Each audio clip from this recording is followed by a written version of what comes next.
Un poquito de lo que es la ley de Lenz.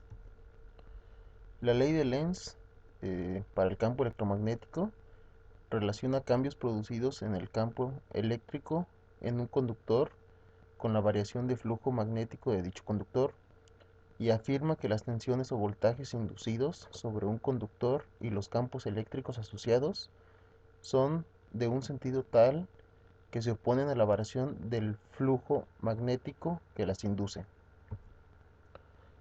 Esta ley se llama así en honor al físico germano-británico Heinrich Lenz, quien la formuló en el año de 1834.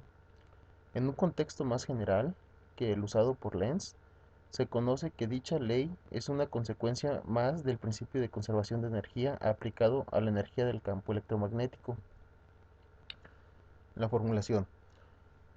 La polaridad de una tensión inducida es tal que tiende a producir una mayor corriente, cuyo campo magnético se opone siempre a las variaciones del campo existente producido por la corriente original. El flujo de campo magnético uniforme a través de un circuito plano viene dado por Phi es igual al campo, bueno, a B por C. Esto pues, es igual a B por S por el coseno de alfa, en donde Phi es el flujo magnético, la unidad en el sistema internacional es el Weber, B es inducción magnética, la unidad en el sistema internacional es el Tesla. S es la superficie definida por el conductor.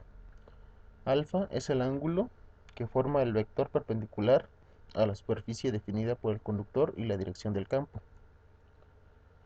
Si el conductor está en movimiento, el valor del flujo será phi igual al integral del campo por el coseno del ángulo diferencial de la superficie.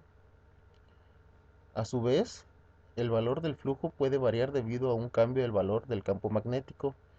Diferencial de phi es igual al diferencial de B por la superficie por el coseno del ángulo.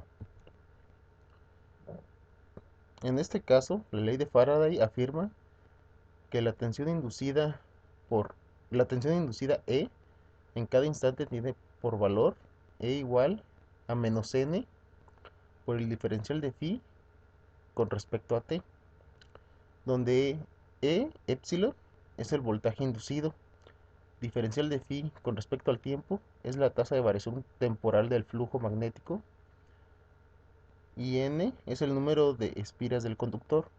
La dirección del voltaje inducido, el signo negativo de la fórmula, se debe a la oposición al cambio de flujo magnético. Bueno, ahora vamos a resolver unos problemas que me encontré aquí en internet. Uno de ellos dice, una bobina circular formada por 200 espiras de 10 centímetros de radio se encuentra situada perpendicularmente a un campo magnético de 0.2 teslas. Determine la FEM inducida en la bobina en los casos siguientes, referidos a un intervalo de tiempo igual a 0.1 segundos.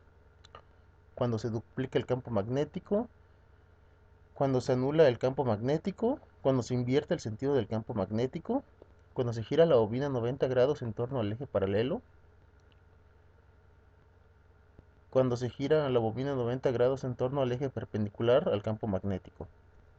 Bien, la solución. Inicialmente, el ángulo θ está formado por los vectores del campo magnético y la superficie, y es igual a cero.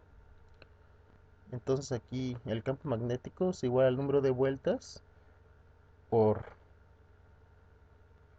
No, aquí el flujo magnético es igual al número de vueltas por el campo magnético por la superficie, por el coseno de ellos, lo cual nos da un valor de 0.4 pi Weber.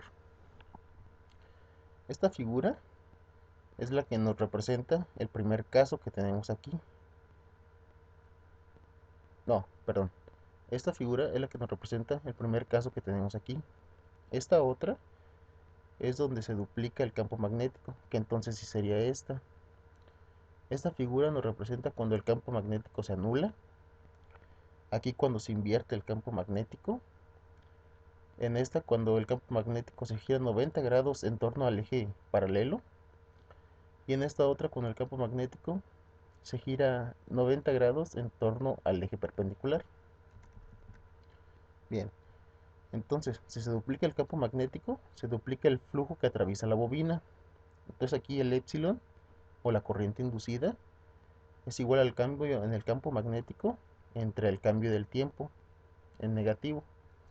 Aquí tenemos el doble del campo magnético, lo cual nos genera esto, que nos da 4 pi volts. 2. Si se anula el campo magnético, el flujo final es igual a 0. Entonces aquí se inicia desde 0 hasta lo que era el campo magnético en el cambio, y el tiempo pues sigue siendo el mismo. Esto nos da a 4 pi volts. 3. Al invertir el sentido del campo, el flujo final es igual al inicial cambiado de signo. Bien, pues aquí se toma el campo de forma negativa, a como estábamos tomando, por el signo este. El cambio del tiempo es el mismo. Entonces ahora nos da un total de 8 pi volts. Cuando cambia la orientación 90 grados en torno al eje paralelo, no cambia la orientación entre la bobina y el campo magnético. Entonces aquí epsilon es igual a 0 volts. Cuando se gira la bobina 90 grados en torno al eje perpendicular, el flujo final es igual a 0, ya que los dos valores son perpendiculares. Entonces aquí el epsilon se empieza desde 0 hasta el campo, el, el campo magnético. Aquí pues el delta de tiempo sigue siendo el mismo, lo cual nos da un resultado de 4 pi volts. Bien, otro ejercicio más. Una bobina circular está formada por 100 espiras de 2 centímetros de radio y 10 ohms de resistencia eléctrica. Se encuentra colocada perpendicularmente a un campo magnético de 0.8 teslas. Si el campo magnético se anula al cabo de 0.1 segundos, determina la fuerza electromotriz inducida, la intensidad de corriente del circuito y la cantidad de carga transportada. ¿Cómo se modifican las magnitudes anteriores si el campo magnético tarda el doble del tiempo en anularse?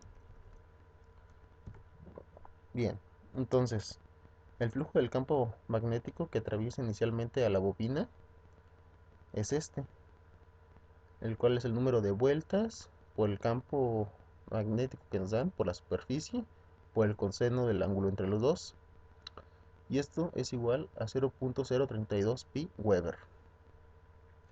Aplicando la ley de Lenz-Faraday, tenemos que la corriente electromotriz inducida